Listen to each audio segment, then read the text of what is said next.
அன்பு நண்பர்களுக்கு வணக்கம்.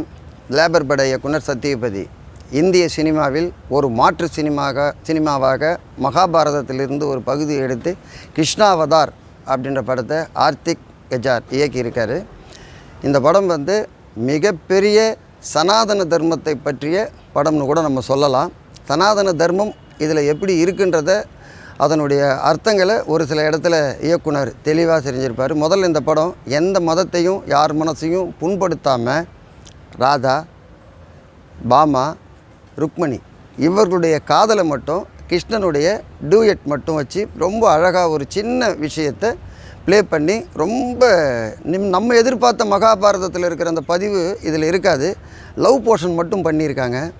ராதாவாக நடிச்சிருக்கிற அந்த ஹீரோயினாக இருக்கட்டும், ருக்மணியாக நடிச்சிருக்கிற ஹீரோயினாக இருக்கட்டும், பாமாவாக நடிச்சிருக்கிற ஹீரோயினாக இருக்கட்டும், இவங்களுடைய 3 காலத்தில் ஏற்படுற லவ்வை இயக்குனர் நிறைய சாங்ஸை ப்ளே பண்ணியிருந்தால் கூட ரொம்ப அழகாக விஷுவலை மேக் பண்ணி ஒரு ஸ்லோவாக ஒரு லவ்வை சொல்லி ரொம்ப அழகாக பியூட்டிஃபுல்லாக இயற்கையோடையும் செட்டோடையும் சிஜி ஒர்க்கும் ரொம்ப எதுவுமே நீங்கள் கண்டுபிடிக்க முடியாத அளவுக்கு மகாபாரதத்தில் இருக்கிற ஒரு முக்கியமான ஒரு விஷயம். நன்றி, விஸ்வாசம், ஏமாற்றம், பழிவாங்குதல் இதை எல்லாமே கிருஷ்ணனுடைய லீலைகள்லேருந்து எடுத்திருப்பாங்க.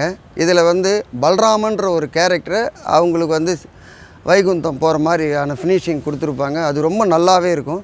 நீங்கள் இந்த கிருஷ்ணாவதாரில் பார்த்தீங்கன்னா இவங்களுக்காக துரியோதனனுக்காக யுத்தம் சண்டை போடுறது அதுக்காக உண்டான பேச்சுவார்த்தைலாம் இது இருக்குமான்னு பார்த்தா இயக்குனர் அந்த சாப்டரை தொடவே இல்லை. ரொம்ப அழகாக ராதாவிடம் ஆரம்பித்த காதல் பாமாவுக்கு சென்று பாமாவிடம் ஆரம்பித்த காதல் சொல்ல முடியாமல் பாமா தவிக்கும் போது திடீரென்று இன்ட்ரோல் பிளாக்கில் ருக்மணியை கல்யாணம் பண்ணிக்கிட்டு நிற்பார் கிருஷ்ணர். அந்த இடம்லாம் ரொம்ப அழகாக இருக்கும். முதல்ல இந்த திரைப்படத்துக்கு பெரிய பலம் என்னென்னா கேரக்டர் ஆர்டிஸ்ட் இந்த ஸ்ரீ கிருஷ்ணராக ஒருத்தரை நடிக்க வச்சுருப்பாங்க. ரொம்ப அழகாக நம்ம கிருஷ்ணர்னா என்டிஆர்ன்றது நம்ம மைண்டில் இன்னும் இருக்குது. அது அளவுக்கு இவர் ஒர்க் பண்ணியிருக்காருன்னா ரொம்ப அழகாக பண்ணியிருக்காரு. ஸ்ரீ கிருஷ்ணராக நடித்த வாசுதேவ கிருஷ்ணராக இது கம்சர் காலத்திலேருந்து தொடங்கி துவாபர யுகம், கிரேதா யுகம், அதுக்கப்புறமா இப்போ கலியுகத்தில் முடிக்கிற மாதிரி இந்த கதையை ப்ளே பண்ணியிருந்தாலும் இதனுடைய ஓப்பனிங் ஒரு சொற்பொழிவில் ஒருவர் கிருஷ்ணரை பற்றி கதை சொல்லும்போது இன்னொரு பையன் பகுத்தறிவு மாதிரி பேசி கேள்வி கேட்பான். அந்த கேள்விக்கு அவர் பதில் சொல்வார். பதில் சொல்லிட்டு இருக்கும்போதே இந்த கதை ஓப்பன் ஆகும்.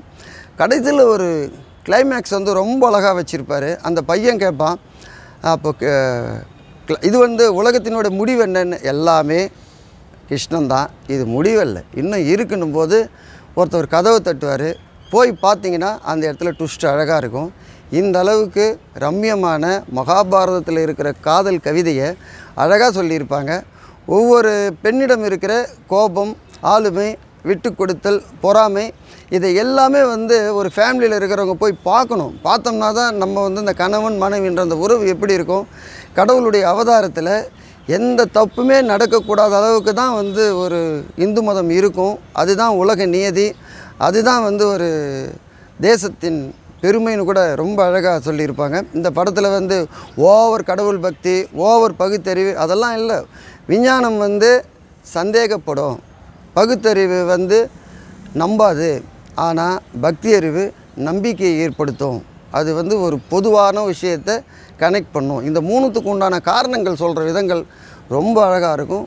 உண்மையாலுமே கிருஷ்ணாவதார் ஒவ்வொரு இந்துக்களும், சனாதனத்தை நேசிக்கிறவங்களும், ஸ்ரீராமபிரானை கும்பிடுறவங்களும் எல்லாருமே கிருஷ்ணர் அபிமானிகள் இந்த படத்தை போய் பார்த்தீங்கன்னா ரொம்ப அழகாக டிஜிட்டல் வேர்ல்டில் 2.5 மணி நேரம் உங்களை ஒரு என்ன சொல்கிறது மைல்டான ஒரு மெல்லிய காதலை, கிருஷ்ணனுடைய லீலைகளை அழகாக நேச்சராக சூப்பராக டபுள் அர்த்தங்கள்லாம் இல்லாமல் சமூகத்துக்கு ஏற்ற மாதிரியும் பண்பாட்டு கலாச்சாரங்களை சீரழிக்காமலையும் இயக்குனர் சொல்லியிருக்கிற விதம் ரொம்ப அருமை. அதுக்கு உண்டான செட் ப்ராப்பர்ட்டி பண்ணவங்களுக்கும் சரி, கேமராமேன் ஒர்க் பண்ணவங்களுக்கும் சரி, சவுண்ட் இன்ஜினியர்லாம் ரொம்ப அழகாக மிக்ஸ் பண்ணியிருப்பார். 1 டைம்ஸ் இந்த படத்தை போய் பாருங்கள், ஃபேமிலியோடு போங்க, உங்களுக்கு ரொம்ப பிடிக்கும். நன்றி, வணக்கம்.